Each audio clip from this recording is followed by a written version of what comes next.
Fanning conquers fear with victory at J-Bay. Carrera takes the Evian GP. America's Cup, Portsmouth review. And now in the newsroom, here's Jero Malingri. NC Sports, plunge into the action.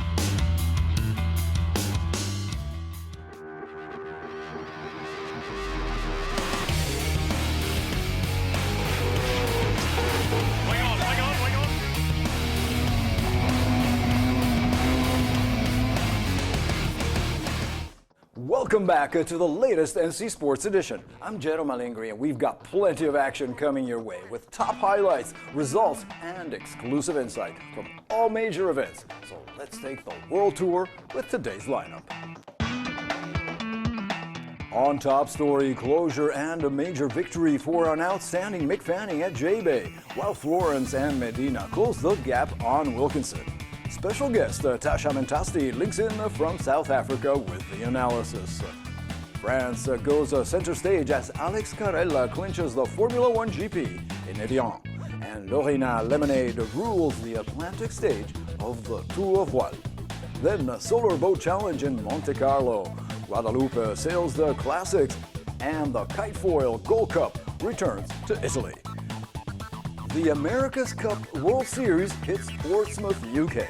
Special correspondent Jack Griffin connects with the newsroom for the preview.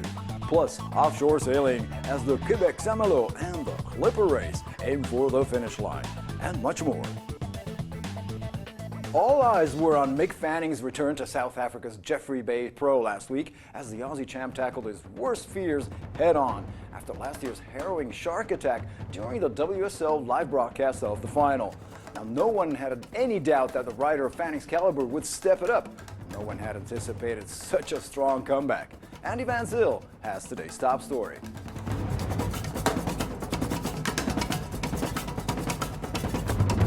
Redemption for Fanning at the J-Bay Open as Mick is crowned champion in an inspiring, action-packed final. 1 year after a chilling final that made history when a shark knocked Fanning off his board, Mick returned to the notorious waters of Jeffreys Bay to claim one of the most incredible comeback victories of all time. Mick Fanning ironically opened the event, competing in the very first heat of the contest. He nailed the early rounds of the event with textbook rail surfing. His speed and power only intensified as he grew closer to triumph. After a fitting rematch against Julian Wilson in the semi-final, Fanning faced John Florence in the final. With Mick's textbook calves and JJ's airborne game, this final was all set to be rail and speed versus airtime. The last exchange was nail-biting when John tossed out a blowtail air reverse as the buzzer sounded, scoring him an 8.63, just short of the 9.08 he needed to take the win. Super close final score, 17.70 to 17.13.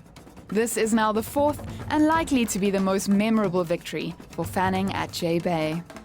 Yeah, look, I guess the first thing to overcome was actually just getting out there and not being so petrified. But, how could we not come back to J-Bay? What a beautiful place, so magical, and you people just make it so awesome to come back, so thank you.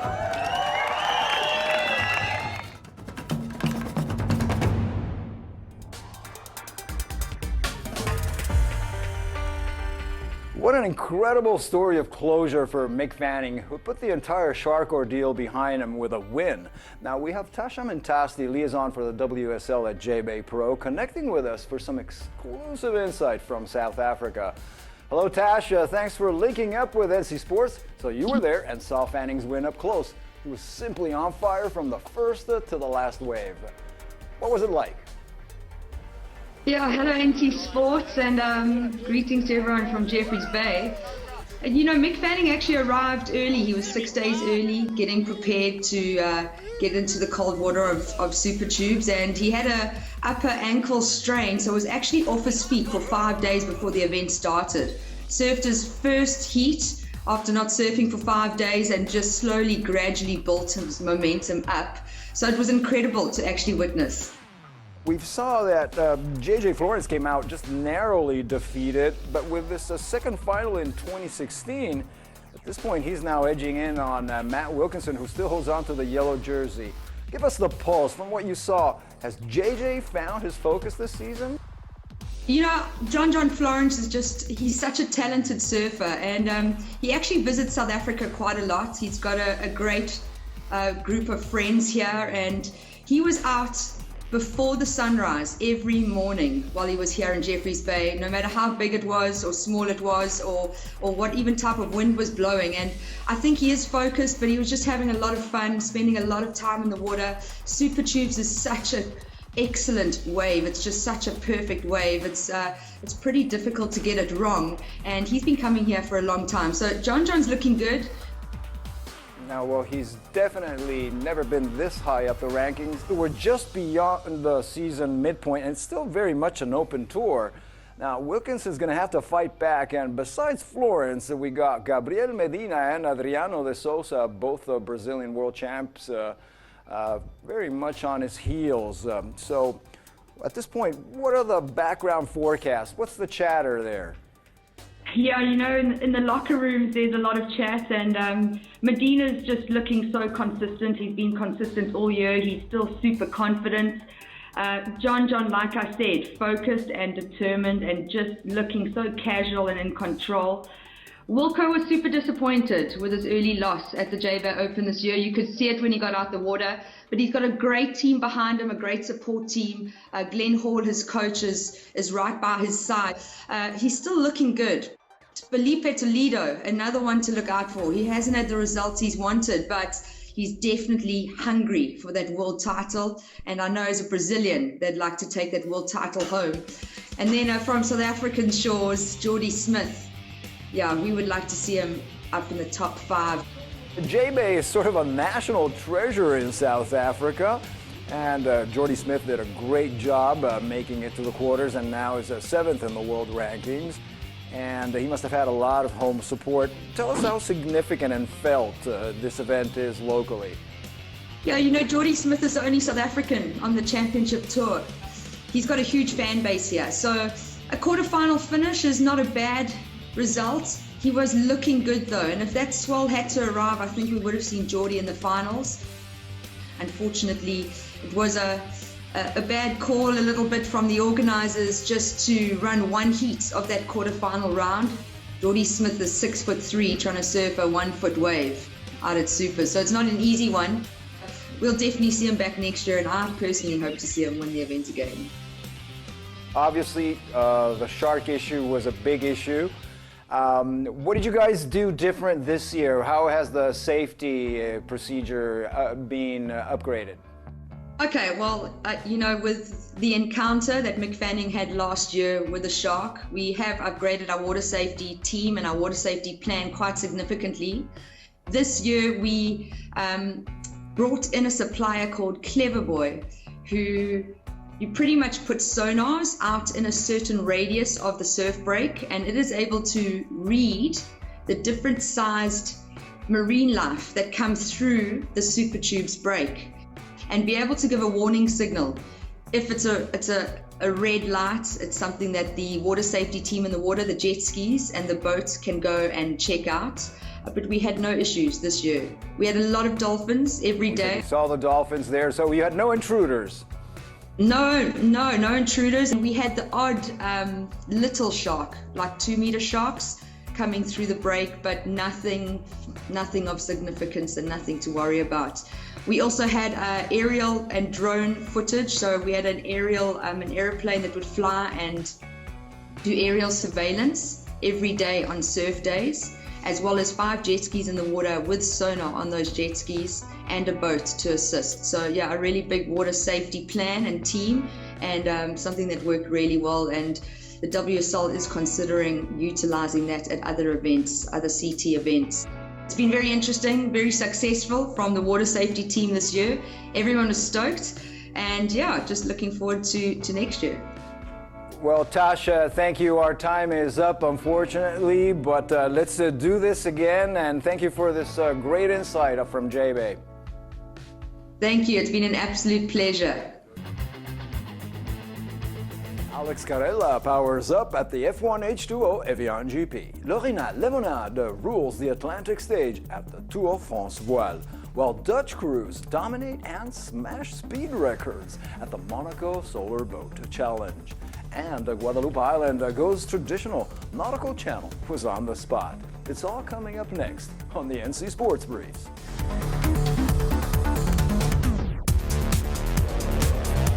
Three-time world champion Alex Carella of Team Abu Dhabi took top honors in round 2 of the 2016 UIM F1 H2O World Championship at the GP of France on Lac Le Mans in Evian. 22-year-old Philippe Roms of Bubba Racing, who started in 10th, made an awesome last-minute change past Victory Team driver Sean Torrente to capture his first second-place finish. Torrente's third-place positioning moves him into second overall, behind Carella.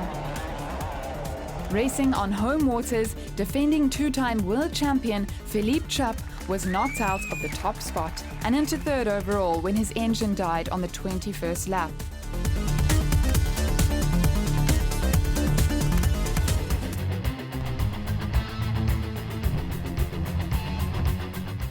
The crew of Lorena de Limonade Golf du Morbihan topped the Atlantic stage of the 2016 Tour de France à la Voile, breaking up an impressive 24-point lead overall.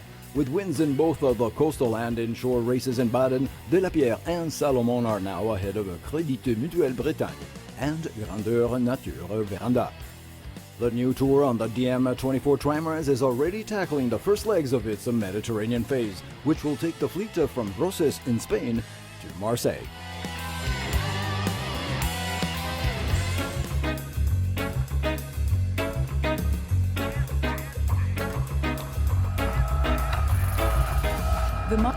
The Monaco Solo Boat Challenge, the first and only open-sea solar-powered boat race, has wrapped up its third edition. The annual event, organized by Yacht Club de Monaco and the UIM, features boats designed and driven by university students from around the globe using solar-powered energy technology. For the third year in a row, the Dutch dominated the three-day competition, with Clafis Victron Energy taking top honors in the open class and setting a new YCM international speed record of 26.5 knots, over 1/8 of a nautical mile. Dutch solar boats also made it a hat-trick in the A-class.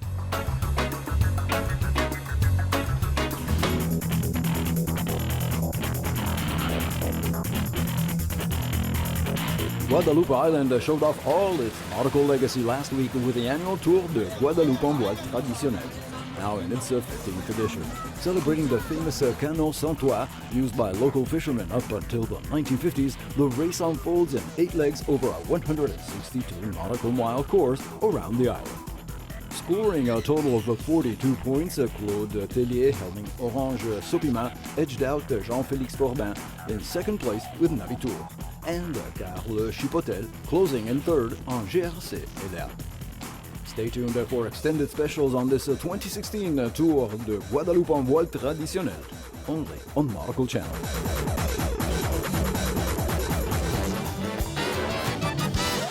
Mazela and Kalinina take all at the Hang Loose Beach Kitefoil Gold Cup. America's Cup special correspondent Jack Griffin joins us with a Portsmouth preview. And then offshore, as both the Quebec Saint-Malo and the Clipper race set their last waypoints to the finish line. We'll be right back on NC Sports.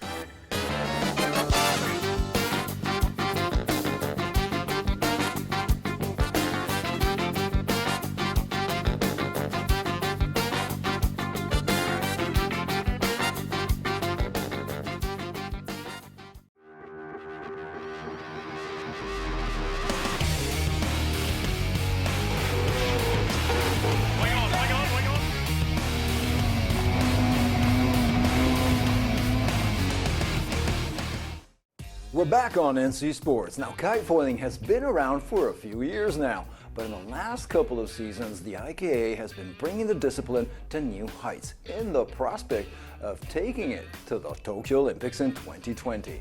With that final objective, slalom riders met up again last week in Ghizeria, southern Italy, at the Hang Loose Kitefoil Gold Cup. And the rookies won the day. Here's the full recap.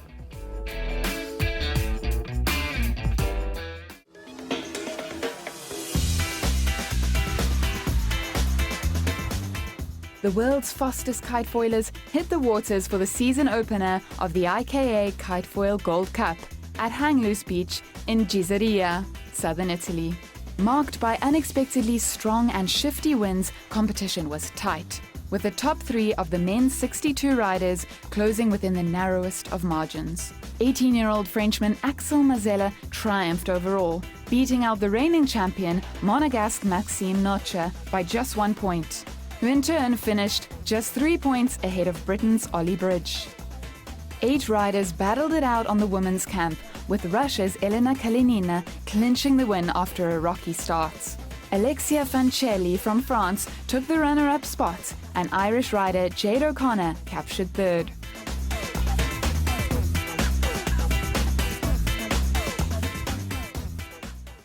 And now for some more foiling action, as America's Cup greats are already in Portsmouth, UK for Act 4 of the Louis Vuitton World Series.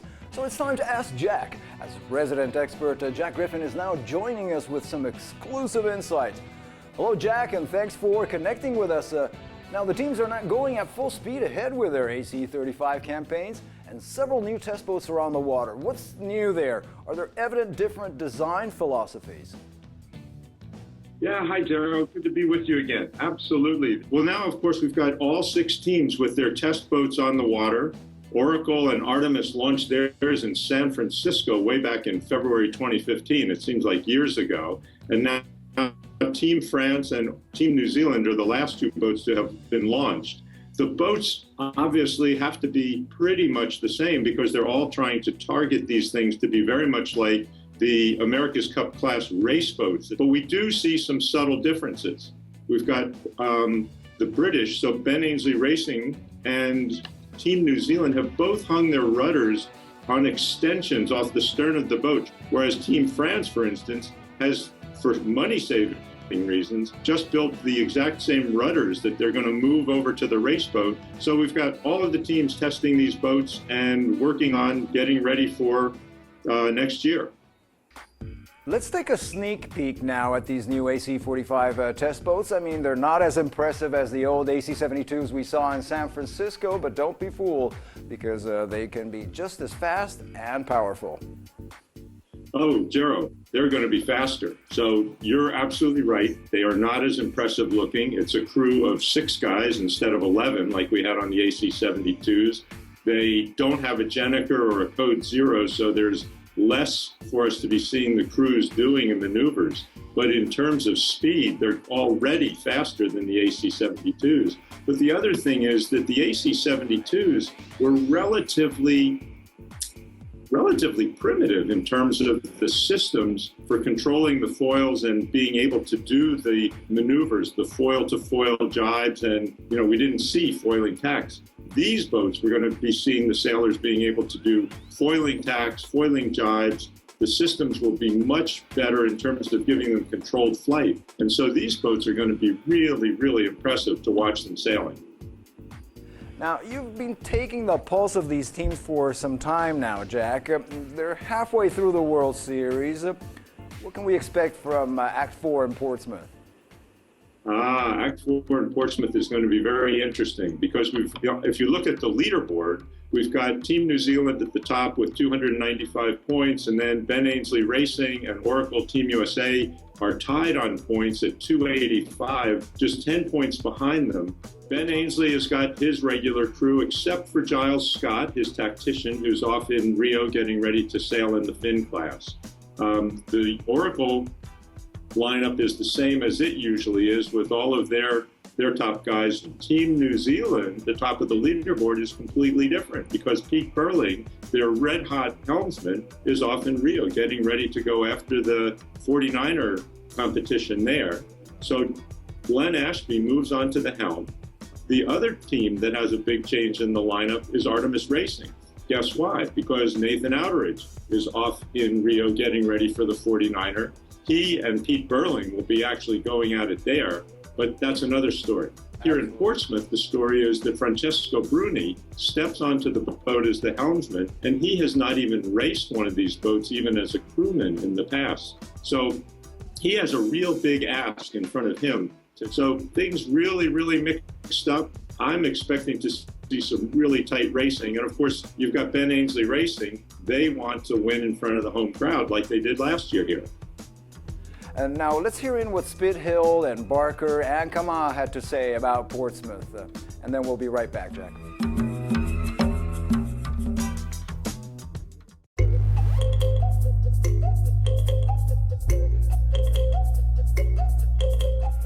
I think it'll be great to get back to Portsmouth. I mean, there's a lot of interest there. I think even more so now with the year under the belt. They've seen their own team there operating.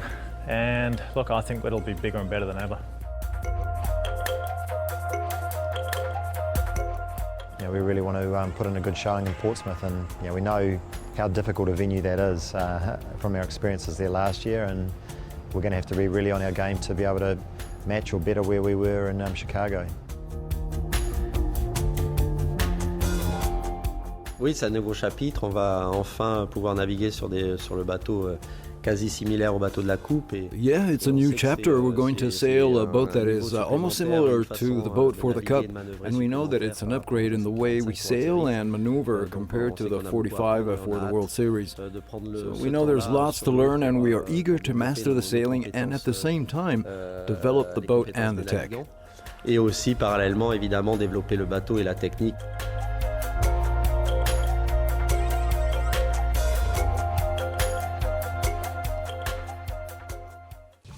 Okay, Jack, now let's dare this. Give us your forecast. 1, 2, 3, straight on. What's going to happen in Portsmouth? What's going to happen in Portsmouth? I'm going to go with the home team to win it. Ben Ainsley Racing is really motivated to do this. They've got Prince Philip visiting them today here in Portsmouth, meeting with their design team, getting a tour of the base. And of course, they're going to have the Duchess of Cambridge and her husband, the Duke, to do the prize giving on Sunday. So Ben Ainsley Racing is my pick to win this again, as they did last year.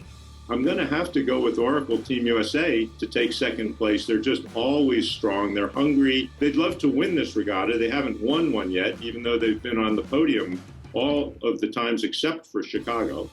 For third place, I'm going to go with my dark horse. I'm going to go with Keko Bruni to deliver a good performance and come in with Artemis Racing, which is really a strong team, and see them grab third place. So there you go. Out on a limb, those are my picks. A little bit of Italy there coming back to the America's Cup. Jack, thank you so much for being with us again. And at this point, we'll catch up right after Portsmouth next week for a nice recap. Hey, Jero, I'm looking forward to that. We'll see how good I am at predicting this stuff. All right. Well, thank you so much. I'm pretty sure you're going to be very close. All right. Take care and fair winds. Now, while the America's Cup is dazzling UK fans, offshore sailing is also grabbing much of the attention with the Clipper Round the World race, now reaching the very last finish line in London, and the Quebec Saint-Malo arriving in France. Let's check out this latest news flash.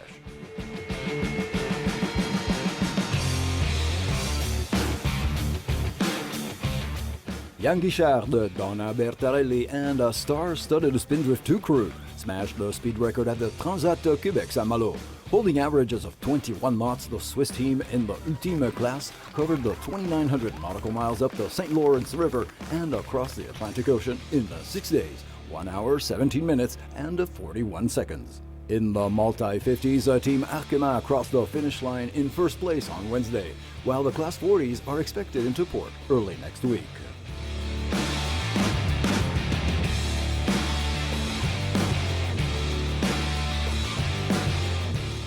Meanwhile, the amateur fleet of the Clipper Round the World race has set its bearing on Den Helder in Holland, and the official finish line of this 2015-16 edition, a last symbolic parade in London on the Thames, is also scheduled for the end of July.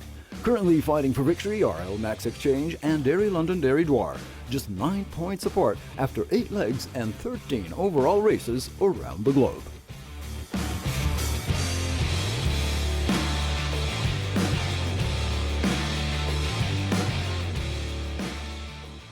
The ladies of the WSL are heading to Southern California for the US Open. The Extreme Sailing Series moves on to Hamburg, Germany, and Formula One revs up for the Portugal GP in Portimao. Mark the dates, it's all coming up on the NC Sports calendar.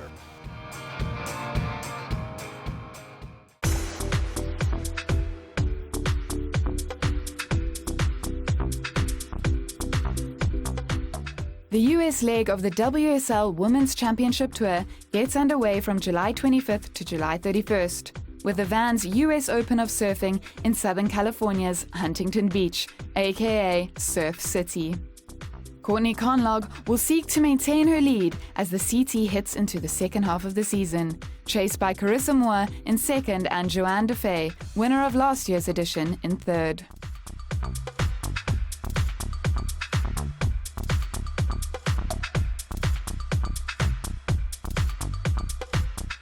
The Extreme Sailing Series gets ready for another thrilling showdown in Hamburg, Germany, from July 28th to 31st.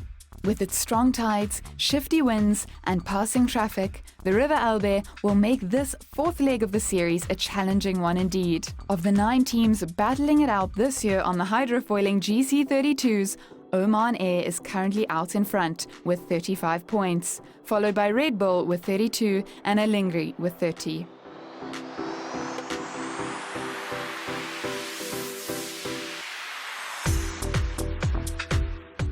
The 2016 F1 H2O World Championship returns to Portugal for round 3 from July 29th to 31st. Team Abu Dhabi, led by Italian Alex Carella, holds the top spot on the leaderboard with 35 points. Trailing in second and third place with 27 and 26 points respectively are Sean Torrente's Victory Team and defending champion Philippe Chapp and CTIC F1 China.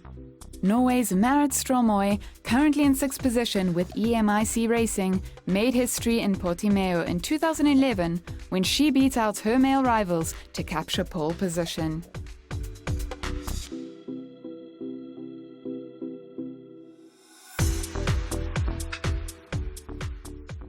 Time's up for today, but there's lots happening out there, so we'll be back next week with more exceptional water sports stories from around the world. In the meantime, here are some great shots straight from the RC44 World Championships as the circuit tested the Portsmouth waters just before the AC45s, and with Russia's Team Nika taking the win. I'm Jero Malingri, and remember, plunge into the action with NC Sports.